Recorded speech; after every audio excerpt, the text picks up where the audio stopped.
25 வருஷ பகையே தீர்த்துட்டாங்கன்னு தான் சொல்லணும் நம்மளுடைய இந்திய அணி. அப்படி என்னடா பண்ணிட்டாங்கன்னு கேட்டிங்கன்னா, நான் அது என்னன்னு நான் உங்களுக்கு சொல்றேன்.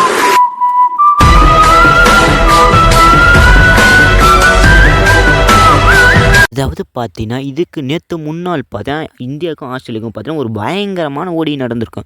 அதில பார்த்தீங்கன்னா, நம்மளுடைய இந்திய அணி பார்த்தீங்கன்னா, மகாபெரும் வெற்றி செஞ்சிருப்பாங்க. ஸோ, இதனால என்ன பண்ணியிருப்பாங்கன்னா, இவங்க பார்த்தீங்கன்னா ஃபைனலுக்கும் போயிருப்பாங்க. கிட்டத்தட்ட நம்மகிட்ட ஆஸ்திரேலியா கிட்ட அதிகமாக தோத்ததுக்கான வரலாறு தான் இருக்குது. ஜெயிச்சதுக்கான வரலாறு அதிகமாக இல்ல. ஸோ, அப்படி இருந்தாலும் முக்கியமான மேட்ச்சில மட்டும் தான் நம்மளுடைய இந்திய அணி பார்த்தீங்கன்னா தோத்துக்கிட்டு இருப்பாங்க. ஆனால் இப்போ பார்த்தீங்கன்னா, நேத்து முன்னாள் நடந்த மேட்ச்சில பார்த்தீங்கன்னா, இந்திய அணி பார்த்தீங்கன்னா அபார வெற்றி பெற்றதால, இப்போ பார்த்தீங்கன்னா டைரக்ட்டா ஃபைனல் போயிருக்காங்க. அதுக்கப்புறம் நான் நேற்று நடந்த மேட்ச்சில் பார்த்தீங்கன்னா ஒரு பயங்கரமான ட்விஸ்ட்டு. எல்லாரும் எதிர்பார்த்துருக்கு இந்த சவுத் ஆப்பிரிக்கா டீம் வரும்னு பார்த்தாக்கா நியூசிலாந்து டீம் வந்துடுச்சு. இதனால் நம்மளுக்கு இந்தியா டீம் ஜெயிக்குமா தோக்குமான்னு வாழ்வா சாவா போட்டியான்னு பார்த்தீங்கன்னா 9ஆம் தேதி நடக்க போகுது. ஸோ அது எங்கே நடக்க போகுது அதே எல்லாத்தையும் சொல்கிறேன். அதுக்கு முன்னாடி நேற்று முன்னாள் நடந்த மேட்ச்சில் என்னென்ன நடந்திருக்குன்னு அது எல்லாத்தையும் நான் உங்களுக்கு சொல்கிறேன். ஃபஸ்ட்டு நமக்கும் ஆஸ்திரேலியாவுக்கும் அப்படி என்ன நடந்ததுன்னு நான் உங்களுக்கு சொல்கிறேன். அதாவது பார்த்தீங்கன்னா ஆஸ்திரேலியா டீம் பார்த்தீங்கன்னா முந்தினத்து தோற்றுருப்பாங்க. அதனால் அவங்களுடைய கேப்டனாக இருந்த ஸ்மித்து என்ன சொல்லியிருந்தாங்கன்னா, நான் ஓடிஐ கேப்டன்சிலேருந்து விலகிறேன், அப்படி இல்லை நான் டீம் விட்டு விலகிறேன்னு பார்த்தீங்கன்னா சொல்லியிருப்பாங்க. அதுக்கப்புறம் நான் என்னுடைய குறிக்கோள் பார்த்தீங்கன்னா டெஸ்ட்டு மட்டும்தான். அதனால் நான் டெஸ்ட்டுக்கு மட்டும்தான் பயிற்சி எடுக்க போகிறேன்னு சொல்லியிருந்தாங்க ஸ்மித்து. அதுக்கப்புறம் என்ன நடந்தது? எல்லாருக்கும் சந்தோஷமாக இருந்திருக்கும். ஏன்னா இந்தியா பார்த்தீங்கன்னா ஜெயிச்சிரும்னு பார்த்துருந்தாங்க. ஆனால் கண்டிப்பாக ஜெயிச்சிடுச்சு. தோற்றுரும்னு பார்த்த ரசிகர்களுக்கு எல்லாருக்கும் பார்த்தீங்கன்னா மிகப்பெரிய வழியை பார்த்தீங்கன்னா கொடுத்துட்டாங்கன்னு தான் சொல்லணும். ஆஸ்திரேலியா போய் ஒரு கடப்பார டீமை நம்மளுடைய இந்திய அணி பார்த்தீங்கன்னா அசால்ட்டாக ஜெயிச்சிட்டாங்க. நேற்று முன்னாள் நடந்த மேட்ச்சில். அதாவது பார்த்தீங்கன்னா அந்த ஒரு டீம் தோக்கிறதுக்கு ஒரு முக்கியமான காரணம் ஏதாவது என்னென்னா, ஆஸ்திரேலியா தோக்கிறதுக்கு முக்கியமான காரணம் என்னென்னா, அந்த டீமில் இருக்கிற 3 பெரிய பில்டர்ஸ் அவங்க இல்லாதனால தான் ஆஸ்திரேலியா தோற்றுறதுக்கு முக்கியமான காரணமாக இருக்குன்னு நான் நினைக்கிறேன். அதாவது யாருன்னா உங்களுக்கே தெரிஞ்சிருக்கும். ஸ்டார்க்கு இல்லை, கம்மிங்ஸ் இல்லை.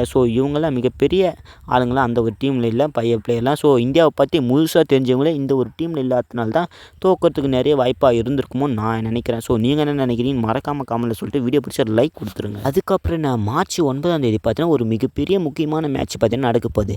அதாவது பார்த்தீங்கன்னா ஃபைனல் ஐசிசி சாம்பியன் ட்ராஃபி 2025க்கான ஃபைனல் யார் இருக்காங்கன்னா இந்தியாவும் நியூசிலாந்தும் இருக்காங்க. இதில் வாழ்வா சாவா மேட்சை பார்த்தீங்கன்னா நம்மளுடைய இந்தியா இதுக்கு முன்னாடி பார்த்தீங்கன்னா செமிஃபைனலில் பார்த்தீங்கன்னா இந்தியாவுக்கும் நியூசிலாந்துக்கும் போயிருக்கு. அதில் பார்த்தீங்கன்னா நம்மளுடைய இந்தியா பார்த்தீங்கன்னா ஜெயிச்சிருக்காங்க. ஆனால் இப்போ நடக்க போகிற ஃபைனலில் நம்மளுடைய இந்தியா ஜெயிக்குமா வாய்வா சாவா போட்டியாக தான் நடக்க போகுது இதுன்னு நினைக்கிறேன். இந்த மேட்ச்சில் நம்மளுடைய இந்தியா ஜெயிச்சா சந்தோஷமாக இருக்குங்க. அதுவே நியூசிலாந்து ஜெயிச்சா கொஞ்சம் வருத்தமாக இருக்கும், இல்லைனாலும் சந்தோஷமாக தான் இருக்கும். அதிகமாக அவங்க எந்த டீம்லேயும் ஜெயிச்சது இல்லை நியூசிலாந்து அதிகமாக. இந்த மாதிரி பெரிய மேட்ச்லாம் இந்த மேட்ச்சில் ஜெயிப்பாங்களா என்னன்னு பெருசாக தெரியல. ஆனால் நேற்று நடந்த மேட்ச்சில் பார்த்தா பெரிய வெற்றி தான் ஜெயிச்சிட்டாங்கன்னு தான் சொல்லணும் நியூசிலாந்து. அதாவது பார்த்தா சவுத் ஆப்பிரிக்காவுக்கும் நியூசிலாந்துக்கும் பார்த்தீங்கன்னா நேற்று சரியான மேட்ச் போச்சு. கிட்டத்தட்ட பார்த்தீங்கன்னா 363 பார்த்தீங்கன்னா சவுத் ஆப்பிரிக்கா அடிக்கணும்னு இருந்தது. ஆனால் அவங்க பார்த்தீங்கன்னா அடிக்கல. நியூசிலாந்து பார்த்தீங்கன்னா சரியான பேட்டிங்.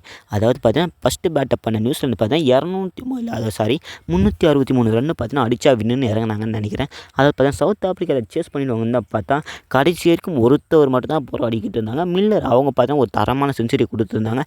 இதுவே நியூசிலாந்து டீமில் பார்த்தீங்கன்னா 2 பேர் செஞ்சுரி கொடுத்தாங்க. ரச்சன் ரவீந்திரா அதுக்கப்புறம் கேன் வில்லியம்சன். இவங்க 2 பேரும் பார்த்தீங்கன்னா சூப்பரான கேமை வெளிப்படுத்துறதுனால இவங்களுக்கு பார்த்தா ஜெயிக்கிறதுக்கு ஒரு முக்கியமான காரணமாக இருந்திருக்காங்க.